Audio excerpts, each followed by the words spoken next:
Hello, welcome back to VeggiePlot. Today we're going to be doing a harvest of the sweet corn here that we've got growing before the critters get it, because they have been nibbling them. But before we do that, I just wanted to talk about growing sweet corn, because I've had some questions about it, and also talk about growing it in small spaces, say like in your back garden, like in a small garden. So there are some basic rules for growing sweet corn, and forgive me if you've watched all this. I will get on, you can scroll through and find the harvest if you want to, but I'm just going to cover this for beginners to start with. So there's some basic rules to do with sweet corn and growing sweet corn. I'll just put this down for a minute. The first one is you want to grow it in blocks. So obviously I'm in this huge, on top of a field really, and on top of a hill. It doesn't really make any difference as to whether I'm here or I'm in a small back garden. The rules are the same. So you want to grow corn in blocks. And the reason for that is, it's all to do with pollination. So, snap some bits off. This one isn't going to get pollinated now. It's too late in the season. It was right down the bottom of the plant. But it'll help me for explaining how this works. So, if you were to grow sweet corn in a row, like you grow carrots and other crops in rows generally, then what would happen is when the wind blows, your plant grows up, your tassels develop at the top. These are the tassels which have all the pollen on. This is the corn, and it has the silks on. As you can see, they're very sort of silky things sticking out the top of the cob. So the plant grows up, they develop the tassels at the top, and the corn grows underneath and develops the silks. So when the wind blows, if you're growing in a line, the wind's blowing from this side, the pollen would shake the corn and the pollen would just blow away because there's no corn over there to pollinate. And the same if the wind blew from that side, it would just blow that way. So by growing in a block, say, of sort of 6 by 6 plants or more, what happens is this one's growing on the left side of the block and this one's on the right side of the block, and the wind's blowing that way. Obviously the pollen gets blown off the tassels up here and comes down and settles on the silks over here, and obviously any in the middle. And obviously if the wind's blowing the other way, then the pollen will go and settle on them on this side. So basically never grow your corn on the cob, sweet corn, in a row. Always grow it in blocks. So that's the first rule, whether you're growing it on a big allotment or whether you're growing it in your own little back garden like we've got at home. Second thing is, sweet corn is sweet corn. Let's see, how can I explain that? So basically you can grow different types of corn or maize depending on where you're from, and there's like popping corn, there's like miniature, there's a really starchy sort of corns which are grown for animal feed like chickens and so on, and sweet corn, and there's probably a myriad of others, but these are the basics for like a home grower. So if you want to grow sweet corn, you've got to pick up some seeds which are sweet corn. Now, there are loads of them. If you want a really sweet corn, it's probably a good idea to try an F1 variety. These are Goldcrest F1, if you can read that. But F1 basically means that you've got one parent which is really tasty, one parent which is really strong.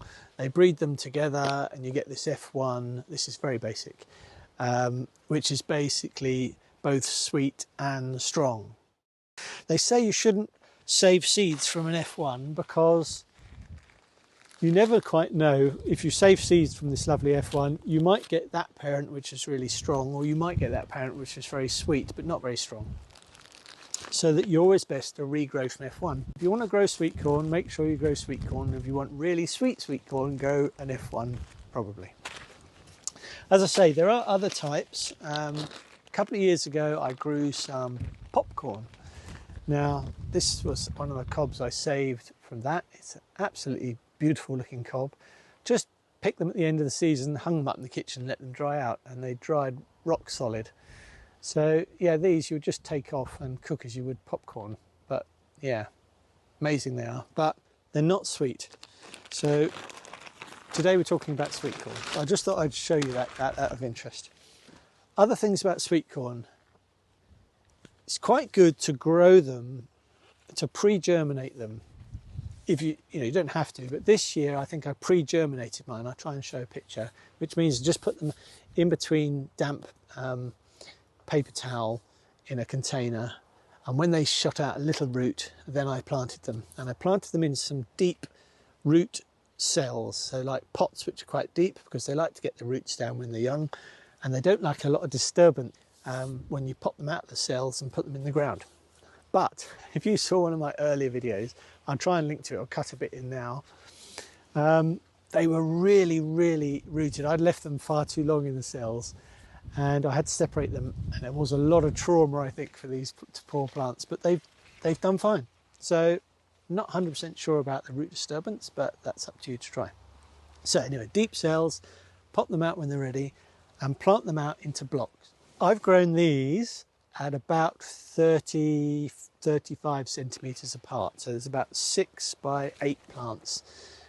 I think they recommend about 45 centimetres a plant, because what that does is it gives you enough space for the pollen to come down and get to the actual silks. But I had so many plants, I just wanted to get them all in, and they've all done fine. Another thing, sweet corn like a lot of sunshine. So if your back garden position is particularly shady, you might struggle. They do like a lot of sunshine. Moisture, they like moisture, and also good soil if you can, so I pre-prepare the soil with chicken manure pellets and seaweed and so on. They're the basics. Blocks, good soil, sunshine, not too windy. As you can see, I suffer a lot from that up here. You can see they're already leaning over these here. So if you can put them in a not too windy spot, that's also a good idea too. Should we get on and harvest some? Have a quick look at them? Because I also wanted to show you a little trick about dealing with critters, which works here. It might not work where you are, depending on where you are in the world, but we have sort of pheasants up here, the odd squirrel and rats, I believe. And so, yeah, they have been attacking the ones that are very low down. I'll try and break one off for you. So you can see here where they've had a go at it. I think this might be pheasants, because I did find one up here one day. But I think rats have a go at them as well. But I do have a little thing which seems to be working, a little hack or trick seems to be working. And I'll bring you over and I'll show you what that is. So obviously the hack or the trick, in my case, which is working this year, is using socks. And I've got these old socks which I wasn't wearing anymore, or the kids weren't using anymore. And I've been putting them onto the cobs. And everywhere where I've done that, they haven't actually eaten them. It's not really my idea. I got it from some neighbours, plot neighbours up there who I saw who were doing it. And I thought, oh, that looks like a good idea. So anyway, it's working. Right, shall we get on and harvest some? See what they're like under these socks, shall we? I have done a couple of tests just to check they're okay, but we'll do the sweet corn reveal, shall we? This one here, just a little short black sock. So we do the sweet corn reveal, shall we? Just slide that off, take that off, and I'll just put that down there for a minute. So I'm going to reuse it. And we'll peel back the top of these, and you can see underneath we have these perfect corn. Look at that, absolutely gorgeous. So I'll just harvest this one, just break it off, and I'll peel it back and show you what it looks like. It feels really chunky, so I don't know, it's like digging potatoes or any root crops. When you dig them up, it's like finding gold, isn't it? Anyway, opening corn is also one of those little treasures that only a person who grows it will understand. I'm just going to peel back the leaves. Look at this, absolutely gorgeous. Look at that. I hope that's in focus. Look at that, beautiful, absolutely stunning. Really pleased with that. Now the ways to tell if corn on a cob, if you don't know this, is ripe, apart from looking at it, is to stick your fingernail into the cob, into one of the little corns. If it's clear, it's not quite ready. If no juice comes out of it at all, it's not at all ready. But if it's sort of milky, then then it is sort of ready. Probably won't see it because this camera doesn't focus very close, but if I just pop that, see on the end of my finger, that thumb, that's sort of quite milky, and that means this one anyway, is perfect. I should put this in the harvest basket and get on and harvest some more, and I'll just show you what they look like too. But yeah, really, really pleased with that. Critters didn't get it.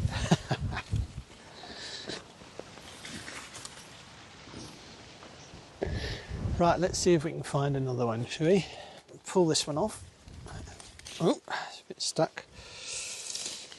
And quickly check this. Oh, well, it better be right because it's just fallen off. Okay, let's see if I can hold it and peel it back. Yeah, look at that. Gorgeous. Really pleased with these. These are looking great. These are much better than last year. Just basically because the blooming critters got them all last year. You can see, as I say, they've really had a go at them. Maybe this one here.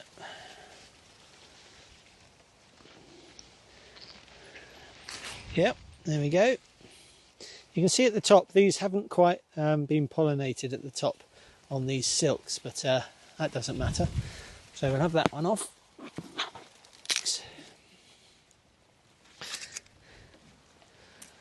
There we go. Perfect. Gorgeous. Put this in here. That's 3. And we want one more for tea. About this one. And this feels a good one. I'll have that one. Oh yeah, perfect. The other thing we get up here occasionally are sort of those caterpillars which get in the top, which is what that damages. But, you know, just cut that off. It's absolutely perfect, isn't it? Amazing. Right, that's that one. Right, I'm just going to see if we can find some more. What I want to do is take about 8 home today. I just like this bit, it's the reveal. Yeah, really pleased with these. Look at that. These are the tassels, spent tassels, so they're no good. Give them a shake. Yeah, really great. You can eat these without cooking them, obviously. You might not know that if you're new to growing, but yeah, you can. I could just take a bite out, shall I? See what it's like? Because sweet corn lose their sweetness, which is why if you grow your own crops, you'll know that they always taste better than, say, something from the supermarket. Maybe different from the farmer's market if they've been picked that morning, but from the supermarket, say a sweet corn will have been hanging around for ages. But if you pick it straight from the plant and eat it straight away, the sugars that are in the actual corn haven't turned to starch yet. And I think it happens over a matter of hours as it goes, which is why sweet corn off, say, the allotment or from your small back garden will taste so much sweeter than it will from the supermarket. So let's have a quick try, shall we? It's delicious. Anyway, you don't want to see me extol the virtues of eating your crops when you're in your garden or on your allotment. I'm sure you've all done it before. Right, put this in the basket, get on with harvest a few more.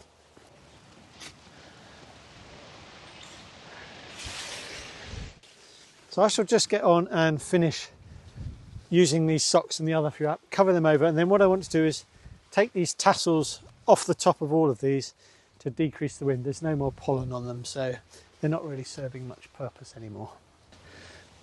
Right, I just thought I'd show you how I've done. I only meant to come and get 8, but these are all ready, so I'm going to take them home and eat them.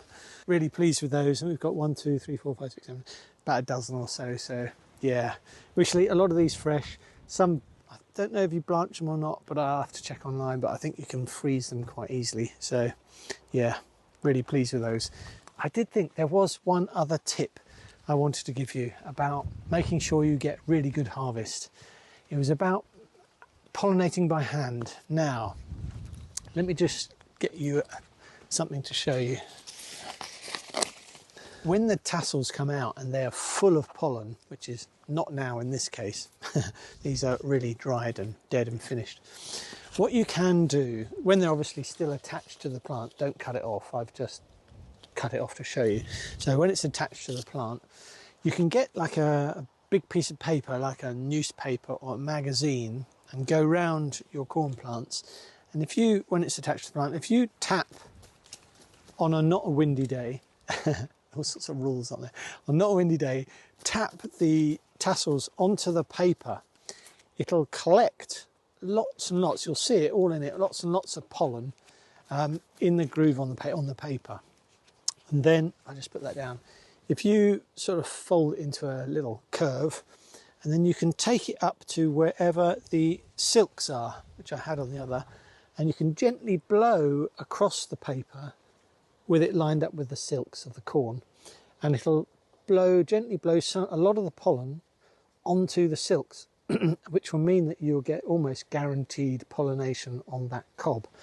And so you can just go around all of the plants, if you haven't got many, and gently blow across the top and blow the pollen onto the silks, and they'll pollinate really well. I've done that before, and I'll try and cut to a bit of a video earlier on, which I did shoot earlier in the year, where we had no wind for days. It was, I don't know if you remember, really, really hot here, and I was just shaking the top of these, and that was in effect just causing masses of pollen to drop down, which in a way was the same sort of thing of actually manually pollinating the cobs yourself. Okay, right, I'm just going to get on, cut all these tops off, and I'll get back to you in a minute.